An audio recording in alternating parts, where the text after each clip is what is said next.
윤석열 선대위 갈등을 극복할 수 있을까요? 저는 경선 승리 이후에 그 윤석열 캠프가 좀 자만한 게 아닌가 하는 그런 생각을 좀 하고 있습니다. 이재명 후보와 지지율 격차가 10% 이상 나는 그런 여론조사들이 계속 나오고 정권 교체 여론이 한 50에서 55% 가까이 나오기 때문에 이런 상황에서 뭐 누가 하든 간에 누가 돕든 안 돕든 분명히 우리가 정권 잡는다 하는 이런 오만함들이 좀 있었던 것 같아요. 특히 의원들 같은 경우는 다 자기 정치적 욕심들이 있기 때문에 김종인 전 비대위원장처럼 소위 말하는 그립이 강한 당에 대한 장악력이 굉장히 강한 분이 들어와서 그 밑에 있는 것보다는 우리끼리 해도 되지 않겠나 하는 이런 오만함이 있었고 후보도 거기에 따라간 게 아닌가 하는 그런 생각이 들고요. 뭐 민주당 입장에서는 좋죠. 사실 김종인 전 비대위원장만큼 스피커가 큰 분이 어디겠습니까? 저는 뭐 김종인, 김병준 두 분 비교해 봤을 때 그 스피커 용량은 굉장히 차이가 크다고 봅니다. 김종인 비대위원장의 그야말로 간결한 그 메시지 전략이 굉장히 뛰어나고 또 정책이 굉장히 선명하신 분입니다. 그런 면에서 결국에는 다시 모셔오지 않을까.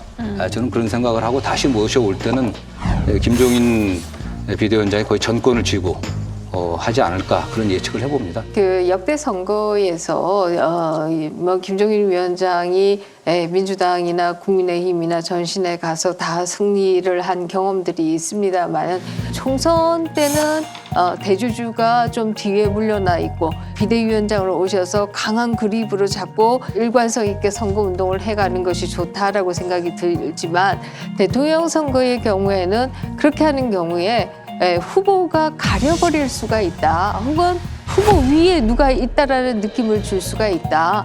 그것은 후보에게 결코 도움이 안 된다.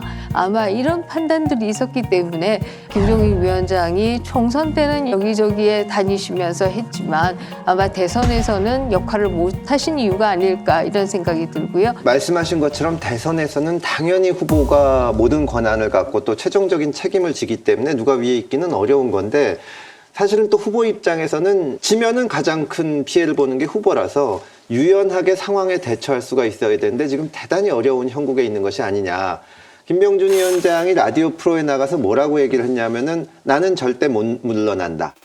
김병준 위원장께서 막판에 그냥 내가 물러나겠다 자진 사퇴를 언급하셨는데 주변에서 말려가지고 자진 사퇴 못하시고 기자회견을 하신 거다라는 기사도 있었거든요. 맞습니까? 아닙니다. 그런 일 전혀 없습니다. 전혀 제가 없습니다. 후보에게 약속을 했고 그다음에 후보가 그 인사안을 발표한 이상은 제가 싫든 좋든 그 인사안을 존중해야 되고 그렇지 않으면 후보의 권위가 손상이 됩니다. 제가 무너지면은 후보의 인사권이 무너지는 것이 되기 때문에 그건 절대로 안 된다. 선거 과정이 앞으로도 한 100일 가까이 남았지만 이 위기도 있을 수가 있고 사건도 터지고 하거든요. 그때 어떻게 대응하는지가 굉장히 중요한데 앞으로도 우리가 생각하지 못하는 여러 가지 상황이 생길 거라고 본다면 좀 유연하게 놔둬야 되지 않나.